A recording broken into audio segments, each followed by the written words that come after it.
America అధ్యక్షుడు Trump Bharat పాక్ల మధ్య యుద్ధం ఆగిపోయిందని చెప్పే కొద్ది గంటల ముందు ఒక కీలకమైనటువంటి నిర్ణయం జరిగింది. అణ్వస్త్రాలకు సంబంధించి పాకిస్తాన్ పొద్దున తీస్తానంటే తాట తీస్తామన్నటువంటిది భారత్ వార్నింగ్ ఇచ్చింది. మా దగ్గర ఇప్పటిదాకా మొదట ప్రయోగించకూడదు అనుకున్నాం, వద్దనుకుంటే విధానం మార్చుకుంటామని రాజ్నాథ్ సింగ్ చెప్పడం సంచలనమైంది. ఆ తర్వాత కొద్దిసేపటికి ఇంకొక స్టేట్మెంట్, అదేంటి అంటే భవిష్యత్తులో ఏ ఉగ్రదాడైనా సరే భారతదేశం మీద యుద్ధంగా చూస్తాం.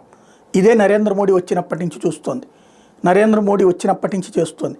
గతంలో ఉగ్రదాడిని ఉగ్రవాద దాడిగా చూసేవాళ్ళు, దాంట్లో మతాన్ని చొప్పించడం పాకిస్తాను, అదే సందర్భంలో దాన్ని మతపరంగా రక్షించే ప్రయత్నం ఇక్కడ ఉన్నటువంటి కొన్ని సంఘాలు చేసి.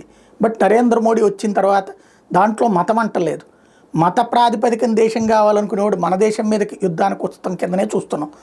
అందుకనినే మొదటి యుద్ధానికి సర్జికల్ స్ట్రైక్ 1 జరిగింది పఠాన్కోట్, రెండవ యుద్ధానికి సర్జికల్ స్ట్రైక్ 2 జరిగింది బాలాకోట్, మూడవ యుద్ధానికి జరిగినటువంటిది ఇప్పుడు 9 స్థావరాల్ని ధ్వంసం చేయడం అన్నటువంటి. ఇప్పుడు విధానపరమైన నిర్ణయం, మా జోలికి వస్తే మా మీద ఉగ్రచర్య చేపడితే అది మా మీద యుద్ధం కింద చూస్తాం, దాని మీద దాడి రివర్స్లో ఉంటుంది, ఇది మా విధానం అన్నటువంటిది ప్రకటించారు.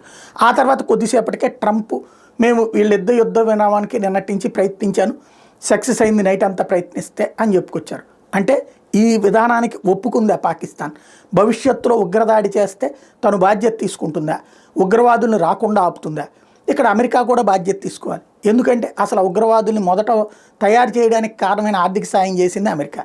రెండవది, ఇవాళ రోజున ఉగ్రవాదులకు సంబంధించినటువంటి స్వర్గం పాకిస్తాన్ అని తెలిసి మిగతా ఉగ్రవాద స్థావరాలని వాళ్ళందరినీ పట్టివ్వమని చెప్పి అడగకుండా యుద్ధం క్లోజ్ చేస్తే నష్టపోయే దాంట్లో ప్రపంచం ఉంటుంది.